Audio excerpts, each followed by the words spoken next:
Olá, agora nós voltamos com o professor Dr. Alexandre Barbosa. Ele é chefe da infectologia aqui da Unesp e coordenador do Grupo Técnico do Enfrentamento Covid do Hospital das Clínicas da Faculdade de Medicina de Botucatu aqui da Unesp. O professor vai conversar com a gente sobre as condutas no diagnóstico e no manejo clínico da Covid-19. Bom dia, professor. Já pode falar. Bom dia, pessoal. É um enorme prazer estar aqui com os alunos da Faculdade de Medicina de Botucatu, minha casa, onde eu fiz graduação, fiz residência, fiz mestrado, fiz doutorado, virei professor, virei pesquisador e sou um grande entusiasta desses eventos acadêmicos, que é quando a curva de crescimento de um médico, esses eventos de educação médica continuada, que conseguem reunir grandes nomes, como a gente acabou de ver a palestra do professor Saldiva, esse brainstorming, essa troca de informações de quem tem experiência e de quem também faz pesquisa, é fundamental para a gente conseguir incrementar e melhorar a nossa prática médica no dia a dia. Então, minha apresentação hoje, acho que o Arthur pode compartilhar, por favor, porque eu estou tendo problemas de compartilhar aqui no meu laptop. Minha apresentação vai ser a respeito das condutas no diagnóstico e no manejo clínico da Covid-19. Esse é um tema que, na verdade, eu acabei, por força da profissão, me especializando nessa pandemia Covid, porque as coisas foram acontecendo atropeladamente e, de repente, nós tivemos que criar todo um corpo de conhecimento a respeito de como receber esse paciente, fazer o diagnóstico e todo o tratamento durante o período que ele fica ou no ambulatório, ou na enfermaria, ou mesmo na UTI. Pode passar o próximo, por favor. Esses são os meus potenciais conflitos de interesse, mas para essa apresentação eu não tenho nenhum conflito de interesse potencial. Pode passar o próximo. E eu quero já fazer o convite para vocês conhecerem o meu portal. O professor Saldiva fez um jabá do canal do YouTube dele, que é fantástico, já acompanho há alguns anos. Esse é o meu portal, drbarbosa.org, onde essa apresentação, vários vídeos, entrevistas na mídia também estão disponíveis. Próximo. Então, nós vamos falar um pouquinho, esse é o nosso timeline, né, de que nós vamos falar hoje. Primeiro, um pouquinho de conceitos básicos para o raciocínio clínico, que o Dr. Saldiva já deixou ajeitado, agora é só eu completar com algumas informações na prática do dia a dia. Vamos falar um pouquinho sobre a classificação das formas clínicas COVID, quais são os testes e como aplicar esses testes laboratoriais que nós temos disponíveis, a confirmação e o descarte dos casos suspeitos, e, finalmente, como a gente maneja do ponto de vista geral o paciente. Quero lembrar que, logo mais, vamos ter a palestra do professor Esper Calaz, ele vai falar especificamente sobre o tratamento direcionado contra o SARS-CoV-2, então eu vou dar uma pincelada muito superficial sobre a terapêutica específica. Então, vamos para o próximo. Então, esse é o SARS-CoV-2, o professor Saldiva já apresentou para a gente. Ele é um vírus espiculado, um vírus que tem uma carga genética muito grande, ele é bem complexo em relação a enzimas, em relação ao seu método de replicação, e ele, então, como vocês bem sabem, causa uma doença viral de transmissão respiratória, principalmente por conta de transmissão através de gotícula interhumanas, ou seja, essas gotículas saem da boca, do nariz de pessoas infectadas, como vocês estão vendo aí na figura em laranja, e vão no trato respiratório, no nariz, no olho ou na garganta, na boca de pessoas que estão muito próximas. Existe uma possibilidade de transmissão por aerosol, que ela é não tão grande ou somente em algumas circunstâncias, como, por exemplo, intubação, como nebulização, manejo mais intenso das vias aéreas, e também existe a transmissão por contato, que são aquelas gotículas que ficam em superfície. Todo mundo sabe, mas é importante ressaltar, então, que a COVID é uma doença viral de transmissão principalmente respiratória. As outras transmissões têm o seu lugar, mas não são tão definitivas. Próximo.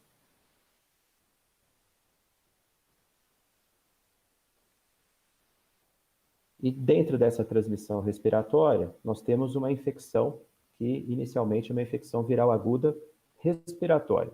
Então, até pelo meio de transmissão, o indivíduo vai ter congestão, vai ter o nariz escorrendo, pode perder a sensação do paladar ou do olfato, tosse, dor de garganta, e isso vai aos poucos se generalizando. Pode-se, ao acometer os pulmões, então, levar à perda da capacidade respiratória, vai ter uma respiração, então, mais dificultada, que a gente chama de dispneia, e, aos poucos, esses sintomas vão se generalizando. Esses sintomas aparecem já precocemente, a partir do segundo dia, ou pode demorar até 14 dias para eles surgirem. Em média, de 3 a 7 dias, o indivíduo já vai ter algum tipo dessa sintomatologia de doença respiratória viral aguda. Próximo. Mas um ponto muito importante é que ela é uma doença respiratória aguda inicialmente, porque depois ela vira uma doença aguda sistêmica. Não em todos os pacientes, mas em muitos nós temos então um complexo mecanismo que envolve, além do comprometimento pulmonar, com hipoxemia, nós vamos ter também uma síndrome inflamatória sistêmica, que principalmente acontece nos pacientes que acabam indo para a unidade de terapia intensiva, com uma grave injúria renal, com distúrbios hepáticos, com distúrbios também gastrointestinais, que muitas vezes são manifestados através de diarreia. Temos casos descritos de tanto encefalite quanto de acidente vascular encefálico, casos também de acometimento do miocárdio com insuficiência cardíaca, e o mecanismo mais básico de óbito acaba sendo realmente a síndrome de desconforto agudo respiratório pelo acometimento pulmonar do vírus. Mas fica muito claro que nós não estamos falando só de uma doença respiratória. A Covid-19, a infecção pelo SARS-CoV-2, é uma doença sistêmica, que inicialmente começa no trato respiratório alto, mas pode causar uma grave sepse viral. Pode passar o próximo.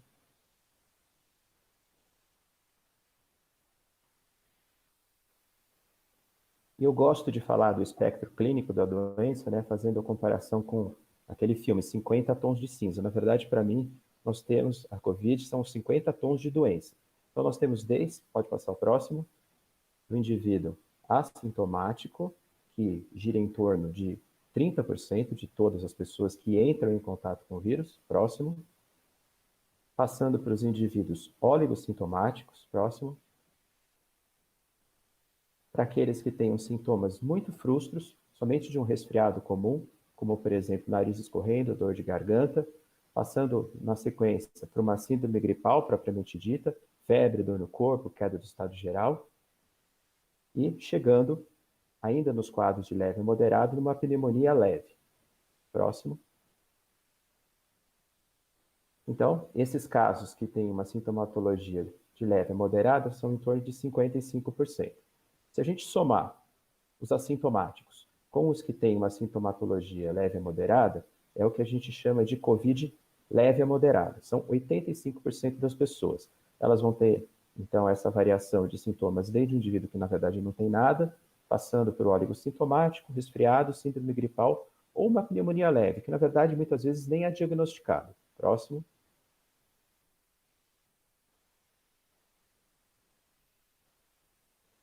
E isso, então, é o que é descrito nesse slide, né? Nós temos, então, essa classificação. A COVID de leve e moderada se divide em indivíduos assintomáticos e o resfriado leve. Acho que vocês sabem a diferença de resfriado para gripe. Resfriado é aquele indivíduo que vai ter uma febre baixa, menor que 38,5, ou mesmo ausência da febre, rinorreia, congestão nasal, espirro, dor de garganta. A síndrome gripal é o resfriado, só que com uma febre alta, acima de 38,5, uma mialgia mais intensa, o indivíduo vai ter uma astenia muito importante, e a pneumonia leve é igual à síndrome gripal, mas aí o indivíduo vai ter algum grau de dispneia. Ele vai se queixar de falta de ar, de leve a moderada, geralmente não tem hipóxia, não tem redução da saturação, e a tomografia, quando feita desses pacientes, tem um comprometimento muito pequeno. A gente vai ver mais para frente a questão da tomografia. Próximo. E aí eu trago um caso clínico que ilustra bem essa situação. É uma mulher, uma colega médica pediatra, ela foi atendida aqui no HC da Unesp no dia 23/4/2020.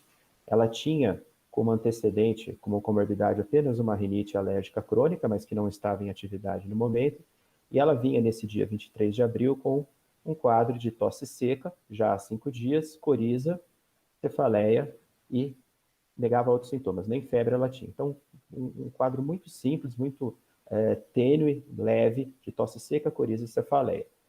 O que chamava a atenção, obviamente, nós estamos dentro de uma pandemia, né, e ela é uma profissional de saúde, também era o fato do esposo dela estar com um quadro bastante semelhante, um resfriado ou uma síndrome gripal com febre baixa.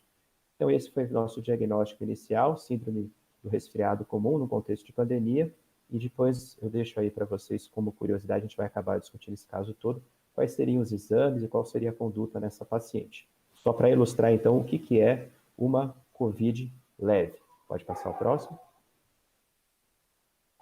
Só que continuando lá os nossos 50 tons de COVID, se 85% dos casos são COVID leve ou moderado, infelizmente 15% acabam sendo de COVID grave, que se divide numa pneumonia de moderada ou grave intensidade, ou mesmo, próximo, a COVID crítica. Pode passar o próximo.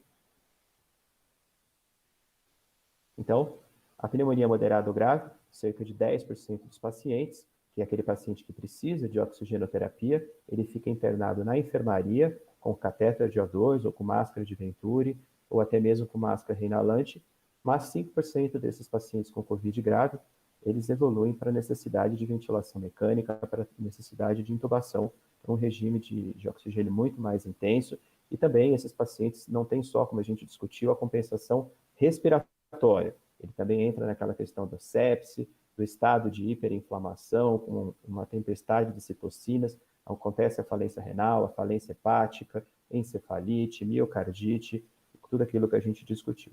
Então, esse é o espectro da COVID, tem várias apresentações atípicas que a gente vai discutir daqui a pouco, mas para vocês perceberem que quando a gente fala de COVID-19, a gente está falando, na verdade, de uma grande variabilidade de possibilidades clínicas. Próximo.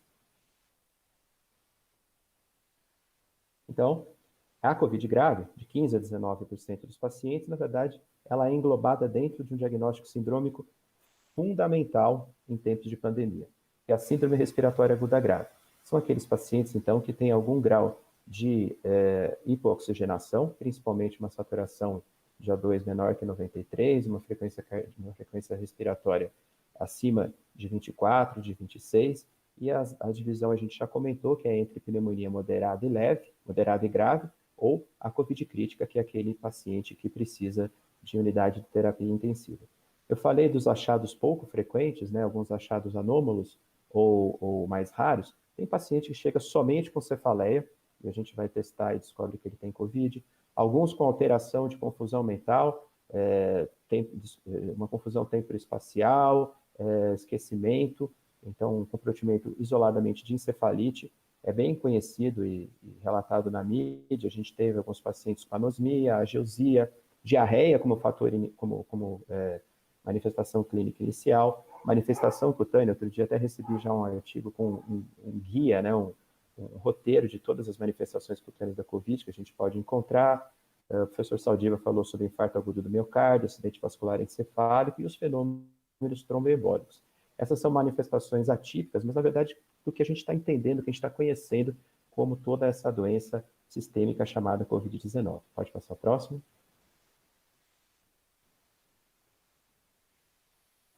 E um slide que também deixa bem visualmente como esses casos evoluem, é esse que separa novamente qual seriam a clínica mais separada, mais dividido pelo tipo de paciente. Então, o paciente assintomático, ele fica positivo até o quarto, quinto dia de PCR, como vocês podem ver naquela primeira barra acima, e logo ele já fica imune. Imune é mais correto dizer, ele forma anticorpos que podem ser neutralizantes. A gente vai discutir isso daqui a pouco. Na barrinha de baixo, a gente vê que 55%, né, daqueles pacientes então, que têm sintomas leves a moderado, eles ficam assintomáticos até o terceiro ou quarto dia, e já desenvolvem sintomas leves de resfriado ou de gripe, e depois já desenvolvem anticorpos. Na terceira barra, a gente vê os pacientes já que têm, então, COVID grave, 10%, eles desenvolvem também sintoma lá para o quarto, quinto dia, e aí eles vão precisar ser hospitalizados, o que acontece entre o oitavo e o nono dia. É quando o paciente começa a referir a dispneia. E essa dispneia ela é um pouco paradoxal. o indivíduo fala, poxa, eu estou com uma certa falta de ar. Você pergunta, mas de 0 a 10 você dá quanto? 5, 6. A hora que você vai ver a saturametria ou faz uma gasometria, você descobre, na verdade, que é um regime de hipóxia muito maior do que você esperava. Então, tem essa questão. Quando o indivíduo vai fazer algum tipo de atividade, mesmo rotineiro, ele já se queixa de uma falta de ar bastante intensa. E, por último, na última barra, nós temos os indivíduos que vão evoluir para COVID crítica, né? Aqueles pacientes de UTI, COVID grave, são 5%. Eles também manifestam sintomas a partir do 4º dia. Todos eles passam ou devem passar por um período de sintomas mais leves, mas eles já evoluem rapidamente para sintomas de dispneia grave, necessitando, então, unidade de terapia intensiva. E a mortalidade nesses grupos é que é muito diferente, né? Vocês podem ver ali à direita do slide, a letalidade em quem tem sintoma leve e moderado é 0.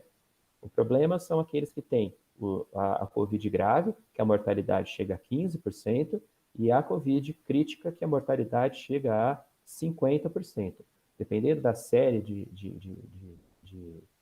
reporte de UTI que você tem, por exemplo, Nova York chegou a 88% de mortalidade. Põe uma dúvida em quem diga assim, não, na minha UTI não morre ninguém, eu tenho 100% de sobrevida, porque alguma coisa deve estar errado, porque faz parte do quadro clínico, infelizmente, da COVID, 50% de óbito, pelo menos nos pacientes que são internados em unidade de terapia intensiva. Próximo. Essa é a classificação do NIH, National Institute of Health, das formas clínicas. É basicamente o que a gente discutiu, mas até por uma questão de fazer o material didático está aí para vocês. Assintomático, doença leve, doença moderada, grave e crítica. Próximo. E esse slide ele é muito importante porque ele sumariza, ele ilustra como funciona a patogenia, a fisiopatologia da COVID-19. Pelo menos o que a gente sabe até agora, o que a gente imagina ser correto. Então, no estágio 1, nós temos uma infecção precoce, principalmente uma doença viral, onde você não teve ainda uma resposta imunológica, onde você tem uma agressão viral mais intensa, e aí ele cursa com aqueles sintomas que a gente discutiu de resfriado ou síndrome gripal. O indivíduo geralmente tem sintomas constitucionais leves, discretos, uma febre que não passa de 38,5, tosse seca, dor de cabeça. Já dá para perceber nos exames laboratoriais algum grau de linfopenia,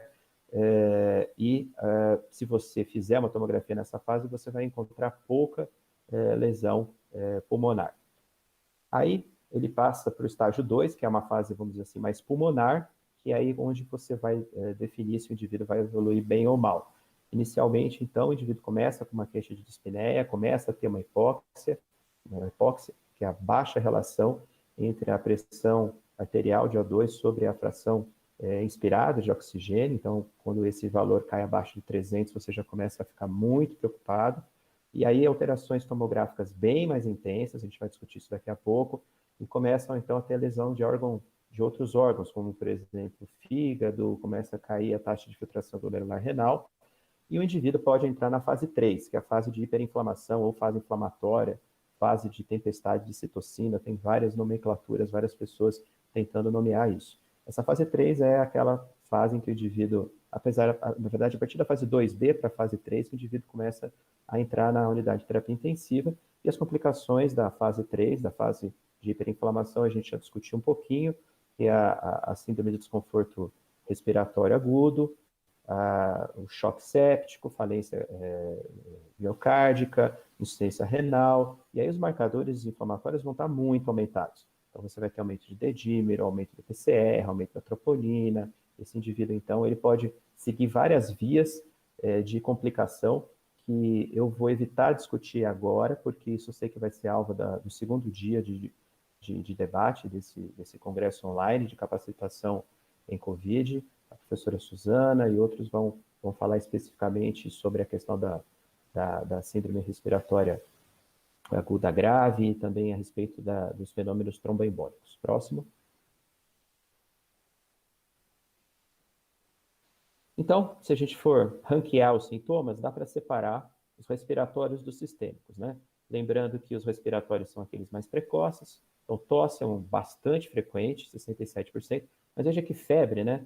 Apesar de ser uma doença viral aguda, a gente sempre espera febre. 43%, não é tão frequente assim, principalmente em idoso. Idoso, vocês sabem, um paciente que nem sempre faz febre. Fadiga em 38%, algum tipo de escarro, mas esbranquiçado em 33%, dispneia, mialgia, dor de garganta, cefaleia e calafrios na sequência. Não respiratórios, gastrointestinais, até 40% tem diarreia, e às vezes é difícil, porque chega no pronto-socorro como o primeiro sintoma de diarreia, e aí você não vai nem pensar em isolar esse paciente, porque não é sintomático respiratório.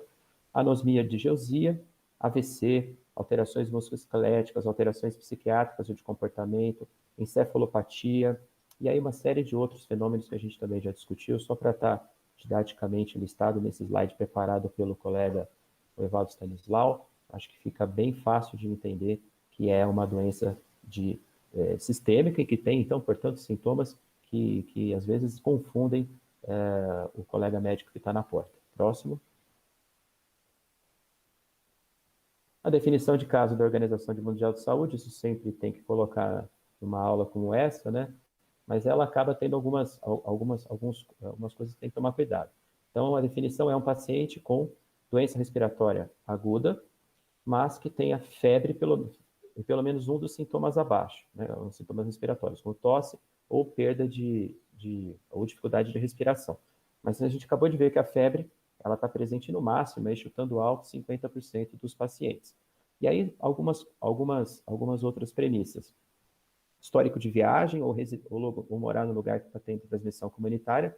Lembrar que a transmissão comunitária no Brasil foi declarada oficialmente lá no comecinho de março, meados de março, ou então que tenha tido contato com alguém confirmado ou suspeito de SARS-CoV-2, ou que requer hospitalização sem nenhum outro diagnóstico. É uma definição de caso muito amplo, que a gente não usa na prática clínica, porque a gente tem marcadores, tanto clínicos quanto laboratoriais, muito melhores. Mas é importante que, num congresso acadêmico como esse, vocês tenham essa definição de caso. Próximo. A febre que a gente discutiu, ela não é sempre frequente, a gente já comentou sobre isso, mas só para vocês terem uma noção, a febre é muito mais frequente naqueles pacientes que fazem a fase 2B ou fase 3, a fase inflamatória. Vocês veem aí na curvinha azul, né, os pacientes que são hospitalizados em UTI, esses costumam fazer, então, muito mais febre, um período muito mais prolongado, justamente porque eles entram naquela fase de hiperinflamação. Próximo.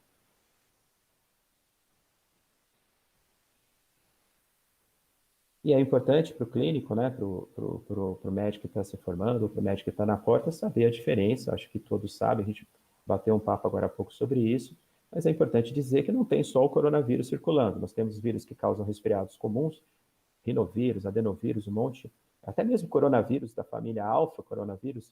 Acho que o professor Saldiva falou alguma coisa a respeito. Alfa coronavírus são agentes causadores de resfriado comum, então nós temos aí um grande diferencial de outros vírus que causam resfriado e a gripe, né, que é causada pela influenza, que tem muitos sintomas em comuns com a Covid-19, principalmente a Covid de leve a moderado. Então, sempre tem que tentar fazer um diferencial, muitas vezes é difícil e só vai, na verdade, se determinar se se trata de coronavírus, de resfriado ou de influenza com testes laboratoriais bastante específicos, que a gente chama de painel respiratório viral. Próximo.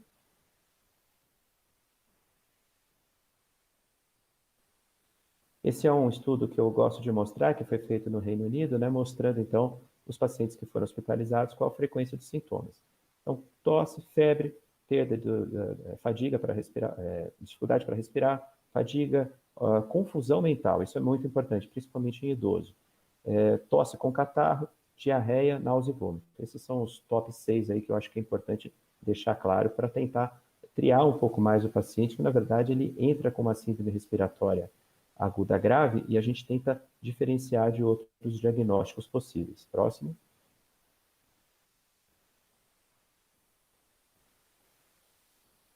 Existe uma grande variabilidade dos sintomas quando a gente olha idade, sexo. Por exemplo, pacientes mais novos, mais jovens, eles vão ter muito mais sintomas de resfriado, inflamação de canal auditivo, de nariz, queixas muito mais de resfriado do que pacientes mais idosos, que, como eu comentei, podem ter confusão mental e principalmente dispneia.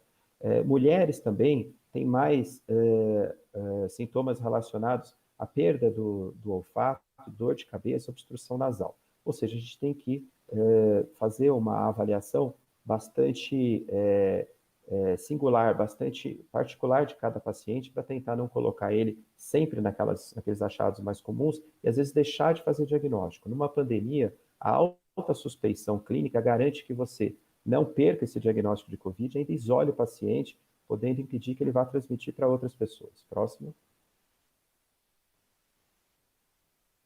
Os eventos determinantes de óbito, essa é uma corte chinesa, né?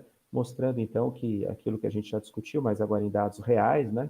Que principalmente no indivíduo que vai a óbito, o grande problema dele é aquela síndrome inflamatória, aquela tempestade de citocina que acontece a partir do 12º dia, vocês conseguem ver na barra de baixo ali, o indivíduo entrando em sepse no 10º dia, depois entrando uma síndrome de desconforto agudo respiratório muito importante a partir do 12º, e aí, a partir do 15º dia, já começa a insuficiência renal e cardíaca.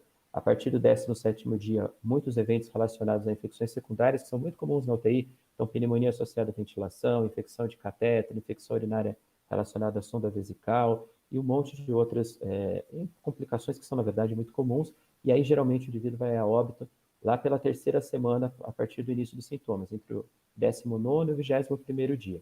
Esse é o tempo médio de óbito em um paciente que fica em UTI. Nas barras de cima, vocês veem os pacientes que sobreviveram à UTI, né? Geralmente a gente consegue tirar ele da UTI lá pelo 19º, 20º dia, e a alta acontece do 22º para o 24º dia. Próximo.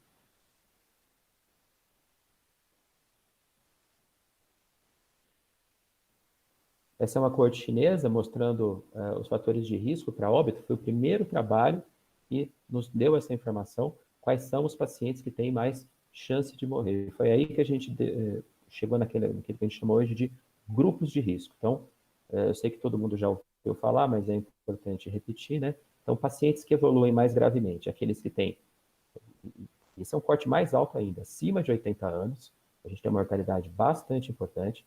Aqueles que têm algum tipo de doença cardiovascular, insuficiência cardíaca, já tiveram infarto prévio. Aí vem aqueles pacientes que estão acima de 70 anos, diabetes, alguma doença respiratória crônica, como DLP-C, doença pulmonar obstrutiva crônica, ou enfisema pulmonar, hipertensão arterial e algum tipo de câncer. Então, esses são os critérios, aqueles fatores de risco que a gente já soube antes da doença chegar aqui no Brasil, através dessa grande corte feita na China. Próximo. E esse é a mesma coisa, só que do Reino Unido, bem mais recente, e aí eles fizeram uma análise multivariada muito legal, mostrando que, na verdade, o risco já acontece a partir dos 50 anos. Já existe algum grau de risco a partir dos 50, que obviamente aumenta a partir de 60, 70 e 80. As mulheres, como vocês podem ver, têm um efeito protetor, provavelmente porque têm menos comorbidade, cuidam mais da saúde, não são tão obesas ou hipertensas ou diabéticas, se tratam melhor. E aí vocês veem aqueles outros fatores também clássicos que a gente já discutiu, doença cardíaca crônica, doença pulmonar crônica, doença renal crônica, diabetes, obesidade, doença neurológica, demência, algum tipo de câncer e também hepatopatia de leve a moderada, cirrose ou correlatos. Então, essa é a maior coorte que analisou os fatores de risco associado a óbito por Covid no mundo, e são os fatores clássicos que a gente usa. Veja que, interessantemente, as gestantes não estão nesse estudo, não se encontrou maior gravidade em gestante, mas a gente sempre fica muito alerta por conta da influenza. A gente sabe que a influenza é, sim, uma infecção que pode levar a mais complicação em gestante, e também não tem HIV. Surpreendentemente, os pacientes, mesmo o paciente com AIDS, sem tratamento, sem terapia antirretroviral, que tem CD4 menor que 200, não se apresentou nenhuma corte, por enquanto, com risco de mortalidade aumentado. Próximo. E uma coisa interessante que foi demonstrado pelos americanos é o número de comorbidade. Então, não é só você ter hipertensão ou diabetes. Se você tem as duas, quanto maior o número de comorbidades, vocês podem ver aqui no quadrinho à esquerda, né?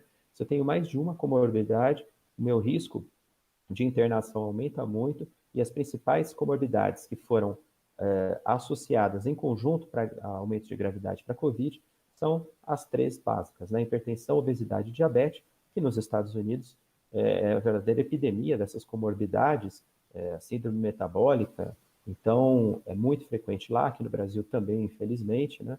A gente tem observado obesidade como um fator isolado também de gravidade aqui no Brasil. Muitos pacientes jovens com menos de 40 anos, aí quando eu falo jovem, menos de 40 anos, evoluindo com Covid grave, o único fator de risco observado foi a questão da obesidade. Queria comentar com vocês uma coisa muito rápida que eu não coloquei aqui na aula, que é a questão de susceptibilidade genética. Teve um trabalho publicado no New England agora na quinta-feira passada, 2 dias atrás, mostrando já alguns SNPs, algumas mutações simples de nucleotídeo associadas a maior risco de gravidade no Covid-19.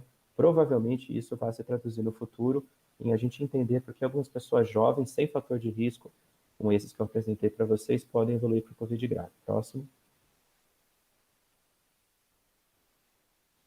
E aí, resolvendo aquele caso clínico 1 que eu trouxe para vocês, da médica pediátrica de 50 anos, a gente fez um diagnóstico, então, de síndrome do resfriado comum. Quais exames pedir para ela? Então, vamos entrar na parte de diagnóstico agora, é a parte final. Pode passar a próxima. Então, nós temos 2 tipos básicos de exame, que são os exames diretos e os exames indiretos. Então, os exames diretos, principalmente na Covid-19, é a carga viral, é o PCR, é o RT-PCR, que é feito através da coleta do suave, aquele cotonete que a gente coloca no fundo do nariz e no fundo da garganta, e esse material, então, ele pega um pouco de secreção e a gente analisa para ver se tem a sequência genética do SARS-CoV-2. Ele é um teste, ele é o padrão ouro na Covid-19, vocês vão ver daqui a pouco que eu vou mostrar para vocês, mas ele tem um problema. Ele pode dar falso negativo, como vocês veem aí no quadro, porque você não conseguiu colocar no lugar onde tem vírus, você não conseguiu coletar com secreção. Isso tem muito a ver se o indivíduo é sintomático ou não, por isso toda aquela polêmica se o assintomático transmite, é lógico, se eu não tenho secreção, se eu não estou fazendo muito líquido na cavidade nasal e oral, vai ser mais difícil de eu ter um release, um descarregamento viral. Então, eu preciso ir aonde o vírus está. E tem a ver com fase também. Lembra que eu mostrei em um slide que a fase inicial ela é eminentemente viral. E depois essa doença fica mais inflamatória. Então, se eu passo do 7º dia, a positividade cai muito do PCR. Então, os melhores dias para colher o PCR é sempre a partir do 3º até o 7º dia. E aí, provavelmente, na cavidade nasal, na cavidade oral, vou ter uma alta chance de encontrar o SARS-CoV-2. E nós temos também, além dos exames diretos, que é o RT-PCR, né, nós temos os métodos sorológicos, que vão mostrar a presença de antígenos ou de anticorpos. E já existem alguns testes com antígeno, principalmente nos Estados Unidos e na Europa, mas eles não estão disponíveis aqui no Brasil ainda. Eles teriam uma capacidade de detectar a doença, estou falando então de antígenos séricos, a partir do 5º, 6º dia. Mas não é uma realidade aqui nossa ainda, nem deles também. Esses testes estão muito pouco disponíveis, ainda com metodologia bastante discutível. E o que a gente tem bastante aqui no Brasil e no mundo todo são os testes baseados na detecção de anticorpos. E eu já vou dizer para vocês, tem uma péssima aplicação nos dias de hoje, porque eles ainda são de primeira geração. Pode passar o próximo. Então, essa é a curvinha básica para a gente entender. Vamos imaginar, então, que o indivíduo se expôs lá na semana -2. Então, vocês estão vendo ali o vírus à esquerda, a pessoa se expôs ao SARS-CoV-2, e se eu começar a fazer PCR em uma pessoa que se expôs, dificilmente eu vou encontrar esse PCR positivo antes do D0, que é quando ele começa a querer fazer sintomas. E aí é quando ele vai ter mais secreção, é onde eu posso, então, detectar a presença do vírus pelo PCR, pelo SWAB, pelo exame do cotonete. É a curva que está em azul. Então, vocês veem essa curva em azul, ela vai ficando positiva, principalmente a partir do momento em que o indivíduo começa a ter sintomas. Então, aí é mais fácil de detectar, mas vejam, como eu já comentei, que ela vai caindo e cai bastante depois da primeira, da segunda semana, e ela vai ficar negativa, porque a doença acaba virando muito menos virêmica e muito mais inflamatória. E aí, quando você passa, principalmente do D14, das primeiras 2 semanas de doença, os anticorpos começam a ficar muito mais positivos. Vocês acompanham aí na linha roxa, e principalmente o IgM, que classicamente é um marcador de infecção aguda, mas na COVID não tem muito isso. Tanto o IgM quanto o IgG já crescem junto, provavelmente a partir do 7º para o 10º dia, e ele vai ficar francamente positivo a partir do D14. Isso é lindo na teoria, mas infelizmente os testes que a gente tem disponíveis, por ser de primeira geração, ainda são com pouca acurácia. Então, eles têm um índice de falso positivo e falso negativo, se a gente misturar os dois, em torno de 50%. Então, como é que eu vou usar uma arma que eu tenho 50% de chance de dar errado? Por isso, pode passar o próximo. Por isso, então, que o gold standard para diagnóstico da Covid-19 é o tal do RT-PCR em suave nasal e orofaringe, que é o exame do cotonete, não precisa só coletar no nariz ou na orofaringe, ele pode ser coletado também por lavado broncoalveolar, que aliás aumenta muito a sensibilidade. Já existem vários estudos utilizando esse carro com boa positividade ou mesmo secreção traqueal. Lembrando da questão do falso negativo, ele tem até 1/3, 30% de falso negativo, dependendo principalmente do momento onde você colhe e também no fato de que às vezes você está com um indivíduo pouco sintomático, assintomático, ele vai acabar dando negativo mesmo. Se a sensibilidade é um ponto ainda ruim no RT-PCR, a especificidade não. A especificidade, ou seja, a chance de ele dar positivo e realmente ser Covid é de 100%, porque é uma sequência bastante ímpar de RNA que só o SARS-CoV-2 tem. Então, por isso é que o PCR acaba sendo o melhor método de diagnóstico. Eu vou discutir o que a gente faz na prática clínica mais para frente em relação a manejo, a confirmação e descarte de caso. Pode passar o próximo. E aí é o que a gente já comentou um pouquinho, né? A tabela comparativa à esquerda, em relação à sensibilidade e especificidade do RT-PCR, das sorologias, veja que tem a questão do tempo, né? E também o que eu já comentei também à direita, que o lavado broncoalveolar, quando possível ser feito, principalmente paciente entubado, ele traz uma positividade muito maior. Próximo.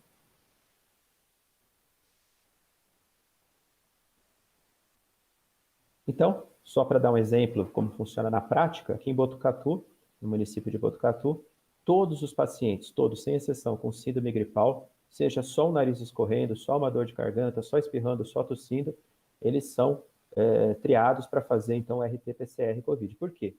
Por que eu vou dar diagnóstico para uma síndrome gripal? Não era mais fácil deixar em casa? Talvez, mas a importância de você fazer o diagnóstico, ela passa pela notificação, para você entender melhor o que está acontecendo na sua cidade, e passa para o melhor isolamento do caso, porque aí você impede que ele vá transmitir para outras pessoas. E um terceiro, você sabendo que aquela pessoa é Covid positiva, se ela começar a ter algum tipo de manifestação que pode lembrar complicação, eu faço uma intervenção, uma internação precoce, o que tem uma relação muito direta com aumento da sobrevida. No nosso Hospital das Clínicas, além, a gente colhe todos os pacientes também com síndrome gripal e também, obviamente, aqueles que são avaliados por síndrome respiratória aguda grave que a gente discutiu, além de uma série de coleta de pacientes de vigilância que são mais, vamos dizer assim, vulneráveis, hemodiálise, transplantado, instituição de longa permanência. A gente viu um surto aqui em Botucatu, infelizmente, né, numa casa de longa permanência de idosos, então esses a gente testou todo mundo, mesmo na ausência de sintomas, porque eles são mais vulneráveis e vivem em ambientes muito mais propícios para a disseminação do SARS-CoV-2. E como eu já discuti, o assintomático na rotina, tirando essas situações de exceção que eu comentei, não está indicada a coleta de exame, porque a chance de dar negativo é muito alta, fora que não é que ele não seja transmissor. Acho que a OMS acabou se comunicando mal quando ela disse isso. Ele é um mau transmissor, ele não tem muito vírus. Em condições normais de pressão e temperatura, se estiver usando máscara e estiver fazendo todas as outras medidas de prevenção, dificilmente ele vai transmitir para alguém. Então, esse é o ponto porque que a gente não testa todo mundo, independente de ter ou não sintoma. Próximo.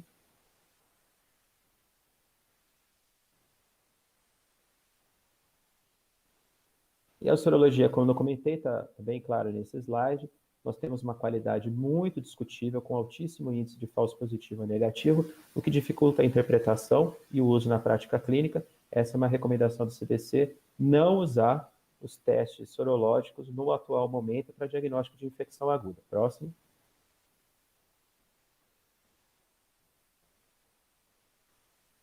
Tem aí as classes de anticorpos, só para vocês entenderem a diferença entre eles, né? O IgM tem uma importante ação na ativação do complemento, o IgG tipo 1 na opsonização, o IgG tipo 3 também na ativação de complemento. E então isso tudo a gente não entende muito bem como é que vai funcionar em relação à imunidade. Não está muito claro se nós temos uma imunidade realmente duradoura e permanente após a produção desses anticorpos. É algo que a gente ainda vai verificar no futuro. Próximo.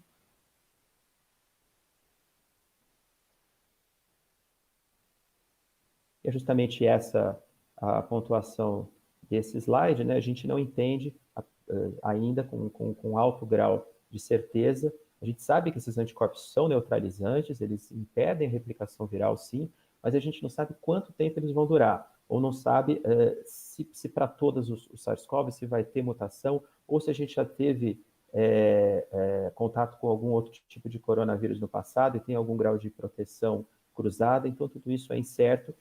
Nós não temos uma resposta ainda se existe esse famoso passaporte de imunidade, ou quem já teve SARS-CoV-2 está protegido contra uma nova infecção. Próximo. E a sorologia tem importante lugar, então, em inquéritos epidemiológicos, porque aí eu posso ajustar o modelo com os resultados que eu tenho para falso positivo e falso negativo, como vocês veem aqui nas curvas abaixo, eu posso, então, usando modelagem matemática, já colocar na conta aí o que vai dar de falso positivo ou falso negativo, e esse talvez seja o único ponto com os métodos atuais de sorologia que nós temos em que ela deva ser usada para inquérito epidemiológico. Próximo. E aí fica uma tabelinha didática para vocês consultarem depois, a gente já discutiu a maioria deles, né? Mas quando que a gente considera, então, um PCR positivo como diagnóstico de doença, quanto que a gente considera a sorologia como infecção pregressa, mas acho que ficou bastante claro, isso é só para consultar, só para ter no bolso quando vocês estiverem com o paciente, mas acho que o que a gente viu aí dá para interpretar bastante assertivamente como funciona o manejo de diagnóstico desses pacientes. Próximo. Então, voltando lá ao nosso caso, né? A nossa paciente, nossa colega pediatra, ela testou positivo no dia da coleta, a gente coletou no dia 23, ficou pronto no dia 24, e deu um diagnóstico para ela, então, de COVID leve, síndrome de resfriado comum. Conduta para essa colega, próximo. Então, a gente alertou a ela que a preocupação inicial era que ela pudesse evoluir para uma fase, para algum tipo de gravidade, para aquela fase pulmonar e para a fase inflamatória. Então, que ela tinha que tomar cuidado com o quê? Falta de ar. Ela tinha condição, comprou lá um saturômetro, ficou de olho. Próximo.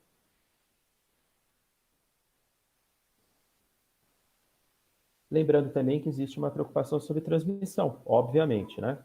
Então, esse slide mostra a persistência do PCR positivo em alguns pacientes por muito tempo, às vezes por mais de 20 dias, tem relatos até 40 dias de PCR positivo, mas o que eu quero com essa imagem é mostrar para vocês, talvez um PCR positivo não signifique que o indivíduo está transmitindo. Se vocês verem no quadrinho D, o quadrinho D mostra que, apesar do paciente poder ter o PCR positivo por até 12, 14 dias, a cultura viral dele fica positiva somente o dia 8. Isso também é uma grande polêmica na literatura. Pacientes com PCR positivo podem ter só o exame positivo.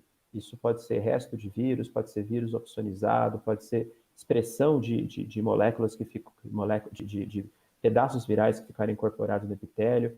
Ou seja, será que ele realmente é transmitido com PCR? Ao que tudo indica, parece que o 8º dia seria, pelo menos nos modelos que a gente tem hoje, o máximo que ele poderia realmente o vírus estar viável, apesar do PCR poder ficar positivo por um período até maior que isso. Próximo. Então, em termos de manejo de caso leve, você não hospitaliza o paciente, você trata com sintomáticos, analgésicos,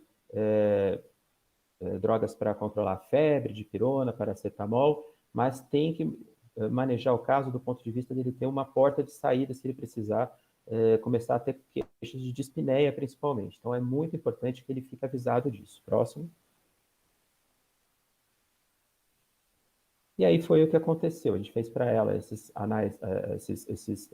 alerta para os sinais de gravidade, para a dispneia, isolou ela por 14 dias e passou um tratamento sintomático para a nossa colega. Próximo. E o que aconteceu? ela tinha dado a entrada no dia 23 e no dia 30 ela entrou em contato dizendo que ela estava com uma dispneia moderada, no D12 de sintoma. E a gente ficou super preocupado. Qualquer conduta, obviamente, pedimos para ela vir e voltar para a gente fazer uma reavaliação.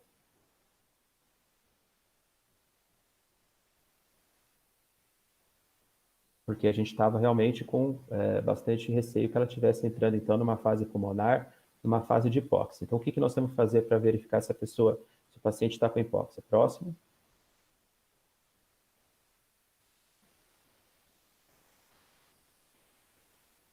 Então, com manejo dos casos moderados, né, a gente admite os pacientes, então, no hospital para observação, principalmente vai avaliar a troca gasosa e a imagem. Então, a gasometria, a saturação e a gasometria são armas fundamentais para a gente entender a questão da troca gasosa, e a tomografia tem um importante papel na COVID-19 para demonstrar a gravidade, extensão da lesão. Próximo.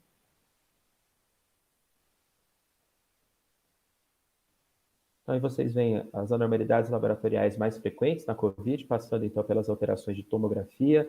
Nós temos alteração nos glóbulos brancos com leucopenia e, mais marcadamente, linfopenia. Muitos pacientes podem, em termos de plaqueta, não é um marcador tão importante, e aumento muito grande dos exames laboratoriais que falam sobre inflamação. Então, PCR, dedímero, e às vezes, quando tem comprometimento hepático, das transaminases. Próximo.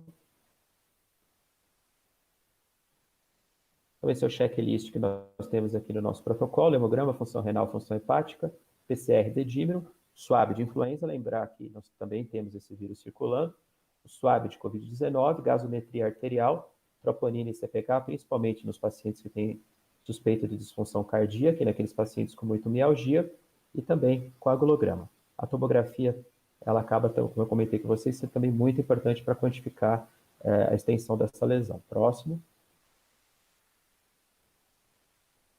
Mas ela não deve ser feita a tomografia para rastrear a doença. Um paciente que tem COVID leve, que não tem queixa de dispneia, não tem papel para realizar a tomografia. Mas, né, naqueles pacientes que você supõe que possa ter algum tipo de comprometimento pulmonar, sim. Próximo.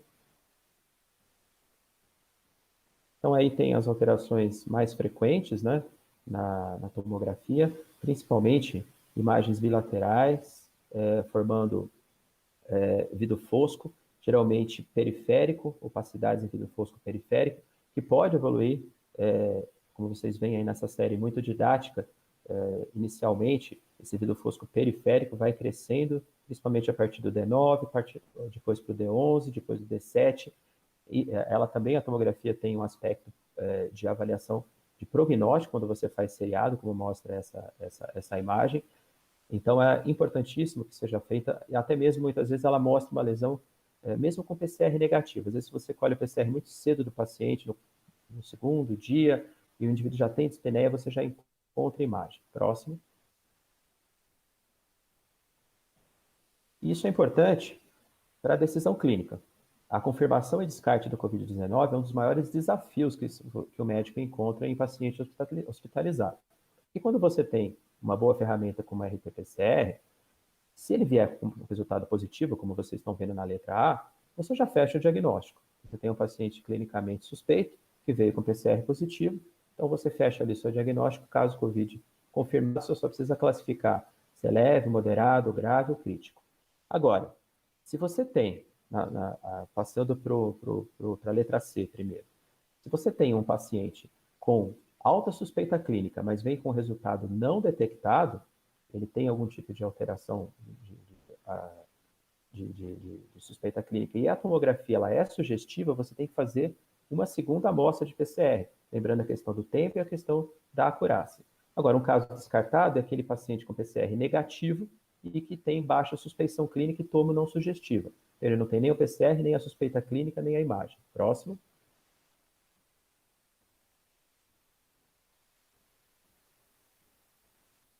É mais ou menos isso que esse fluxograma da IDSA coloca. Então, o paciente com alta suspeita, mesmo com PCR negativo, repita o PCR, porque pode ser que ele venha positivo e a tomografia pode ajudar bastante. Próximo.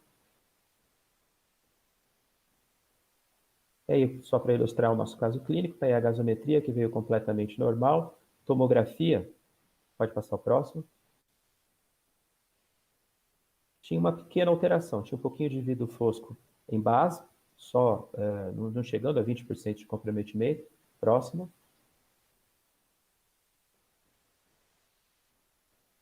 Então, o caso dela fechou então como uma pneumonia leve.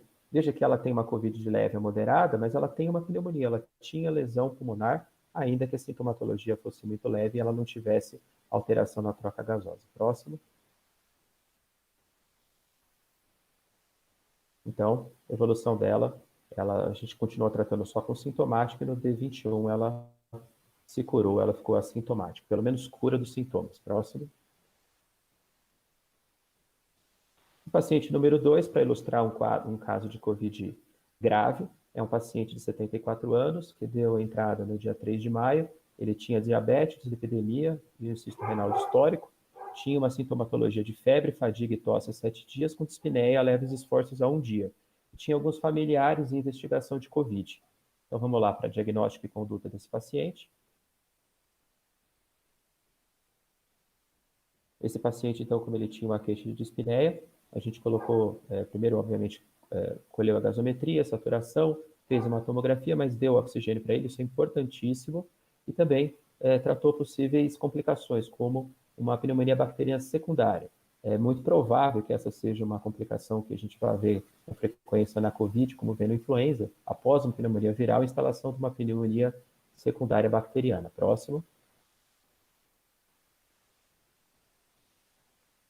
A gasometria está aí para vocês, uma troca reduzida, 219, PCR positivo, foi logo no dia de entrada, PCR aumentado, próximo. E a tomografia do nosso paciente mostrando, então, já entre 25% a 50% de comprometimento. Acho que está bem óbvio para vocês, principalmente à direita na imagem, um vidro fosco periférico, mas começando a querer fazer consolidação, indivíduo já de 74 anos, diabético, então cuidado todo com esse paciente. Próximo.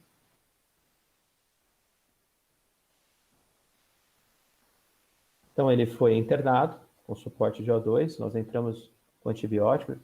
Os protocolos não divergem muito, é sempre uma cefalosporina de terceira ou quarta geração, ceftraxona ou cefepima, mais uma droga para tratar pneumonia atípica, geralmente a azitromicina, e observação do quadro. Esse paciente foi randomizado, a gente tem um ensaio clínico com hidroxicloroquina, mas é ensaio clínico, não é uso compassivo, não é uso por nenhum tipo de decreto, é um ensaio clínico, metade usa hidroxicloroquina, metade usa placebo, com ou sem azitromicina, e nem sei que grupo que esse paciente caiu, porque o estudo é cego, mascarado, a gente não sabe se ele tomou a droga ou tomou placebo, ele foi assintomático, ele melhorou, não precisou de UTI, recebeu alta no dia 20, com 13 dias de internação. Então, é uma COVID grave, uma pneumonia grave, que precisou de internação, mas não precisou de UTI. Próximo.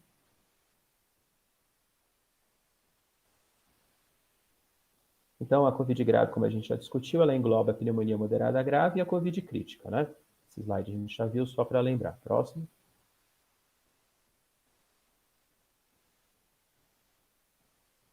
As características também a gente já discutiu. A COVID grave acontece em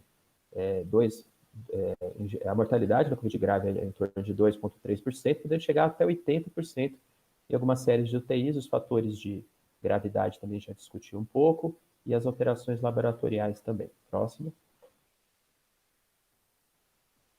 Manejo clínico hospitalar, então, é internação com oxigênio, antibiótico terapia e a questão da observação para necessidade de intubação. Próximo. Isolamento sempre, né? Vai ter uma aula na sequência, acho que é a última aula da manhã, a respeito de toda a questão de precaução dentro do hospital. Próximo. Lembrando, né, o Esper daqui a pouco vai começar uma aula sobre tratamento específico, mas eu trago essa figura lembrando que a gente sempre tem que pensar no tratamento específico baseado em medicina, baseada em evidência, não é evidência científica, qualquer tipo de vídeo de YouTube, experiência pessoal, o que os pais falam, blog, livro, opinião do Facebook, nós temos que tomar tomar muito cuidado para não começar a fazer na prática clínica condutas que não têm evidência científica. Próximo. Alvos replicativos da Covid-19, essa é uma publicação minha na revista do CREMESC, depois vocês podem olhar com mais cuidado, mas certeza que o Esper vai falar com muito mais detalhes para vocês. Próximo. E a respeito da polêmica da cloroquina, né? A gente tem que tomar, infelizmente, como médico, eu coloquei esse vídeo aí, uma entrevista minha para a Jovem Pan, para a TV Jovem Pan, que a gente acaba sendo até pressionado por muitos familiares ou até pela mídia para prescrever medicação. Tenho certeza que o Esper vai explicar isso direitinho, como é que funciona ou não funciona a cloroquina, os estudos, mas só para relembrar, a pressão que existe, muitas vezes, dentro de uma pandemia, para que a gente faça coisas fora da evidência científica, é bastante pesada. Próximo. E a resposta para isso é ensaio clínico, né? A gente tem aí esse guideline da Sociedade Brasileira de Infectologia mostrando que nenhuma droga atualmente já publicada mostra franco benefício, com exceção, talvez, do corticoide, que é uma novidade que saiu num press release, numa coletiva de imprensa, um estudo que a Oxford está conduzindo, não foi publicado ainda até a manhã de hoje. Talvez o corticoide possa reduzir a mortalidade em 1/3 dos pacientes em ventilação mecânica, mas é a única coisa que nós temos com maior evidência. Agora, hidroxicloroquina, lopinavir, oseltamivir, qualquer outra coisa para a Covid-19 ainda não tem evidência que funcione. Próximo.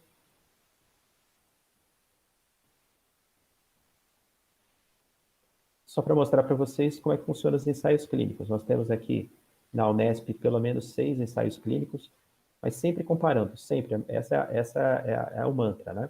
A intervenção que você quer, por exemplo, hidroxicloroquina versus um grupo de pacientes controle que esteja usando placebo. A gente faz isso com hidroxicloroquina, com corticoide ou com qualquer outra intervenção. Próximo. Então, como é que funcionou no caso da nossa paciente, né? Agora, uma paciente em estado grave, né? Uma paciente com Covid crítica, na verdade. Uma mulher de 52 anos, trabalhava como cozinheira, deu entrada no dia 6 de maio de 2020, com antecedente de diabetes, histórico de tosse e dispneia. Ela tinha o pai dela estava internado com a gente, na verdade o pai dela é o caso 2 que eu contei para vocês. O pai dela estava com Covid grave, mas estava em enfermaria. Como é que a gente maneja, então? Então, próximo. A gente fez a troca dela, né? Fez a gasometria, e ela tinha uma troca horrível, menos de 100. Então, direto, foi entubada, mandada para a UTI. O PCR dela, logo de entrada, já veio com positivo. Veja a tomografia dela, bastante comprometida, com bastante vidro fosco. Era muito parecida com a tomografia do pai, mas por motivos que a gente não sabe explicar, a hipóxia dela era muito maior que a do pai. Próximo. E aí, então, ela fez o diagnóstico de Covid crítico, porque é uma paciente que precisa de ventilação mecânica. Ela teve como complicação uma insuficiência renal. Ela ficou internada, entubada com ventilação mecânica. Ela precisou de diálise, teve uma importante insuficiência renal aguda. E fizemos tratamento, como eu já falei para vocês, com antibiótico terapia para pneumonia secundária bacteriana. Próximo.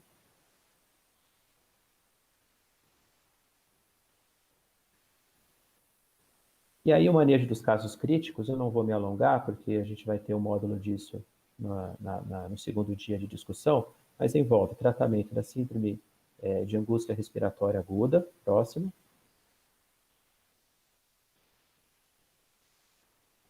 Todas as intervenções relacionadas à UTI. Primeiro, a tentativa de deixar no ventilador o menos possível para evitar complicação, evitar as pneumonias associadas à ventilação, com muito cuidado com a questão dos fenômenos tromboembólicos, das infecções relacionadas a catéter, úlceras de pressão, úlceras gástricas, interação medicamentosa. Próximo. Também bastante cuidado com a questão da volemia, a questão da manutenção da pressão arterial, sempre que necessário usar droga vasoativa. Tem uma série de estratégias em relação à reanimação desses pacientes. Próximo. Então, essa paciente, ela ficou internada desde o dia da entrada, dia 6, teve alta no dia 21, foram 4 dias na enfermaria, 10 dias na UTI, depois mais 4 na enfermaria. Mas ela saiu viva. Próximo. E só para rapidinho falar o histórico nosso, nós já tivemos 429 pacientes COVID positivos, com 24 óbitos aqui no HC. Esse é o nosso histórico desde o dia 15/3 que a gente está internando o COVID, né? É óbvio que é uma epidemia dinâmica, a gente ainda vai aprender muito, mas esses são nossos dados iniciais. Próximo. Lembrar da notificação obrigatória, tem o CID, que é o B34.2, próximo. Tem as questões de retirada do isolamento, acho que o Ricardo Cavalcante vai comentar isso na palestra dele, mas você tem basicamente 2 tipos de retirada do isolamento, aqueles baseados só no sintoma, outro baseado na testagem, a gente usa o da testagem, são 2 PCRs negativos, com mais de 24 horas depois de 14 dias do paciente internado. Próximo. E a questão do atestado de óbito é muito importante, vocês sabem como esses dados são importantes para a gente construir estratégias de prevenção, estratégias de saúde pública. É muito importante que o atestado de óbito seja corretamente preenchido. O próximo slide vai mostrar isso para vocês, como funciona. Então, se a causa básica for Covid-19, vocês vão colocar lá na primeira linha, como vocês estão vendo, tempo de duração da doença, e vocês colocam embaixo as doenças contributivas, hipertensão, diabetes. Agora, se você não tiver o resultado pronto, seu paciente chega e já vai a óbito, então você deixa doença respiratória aguda como causa básica e exame em andamento Covid-19. Próximo. Então, essa é a mensagem final, essa é a nossa primeira paciente que saiu viva da UTI, ela foi uma vitória para a gente, né? E a mensagem dela é para as pessoas se prevenirem e ficarem em casa sempre que puderem. Próximo. Queria convidar a todos para um evento de Covid que vai acontecer semana que vem, dia 26 e 27. Sei que o nosso está sendo bastante completo. Esse vai trazer pessoas de alta expertise, professores internacionais. Fica aí o convite para vocês conhecerem a programação e também o convite para o Congresso Paulista de Infectologia, que vai acontecer em novembro. Muito obrigado pela atenção. Obrigada, professor, por ter aceitado o nosso convite, por ter se disposto a vir aqui conversar um pouquinho com a gente e trazer esse espaço que com certeza foi muito construtivo. Muito obrigada. Agora a gente volta para a programação do congresso. Muito obrigada mais uma vez, professor. Eu que agradeço o convite.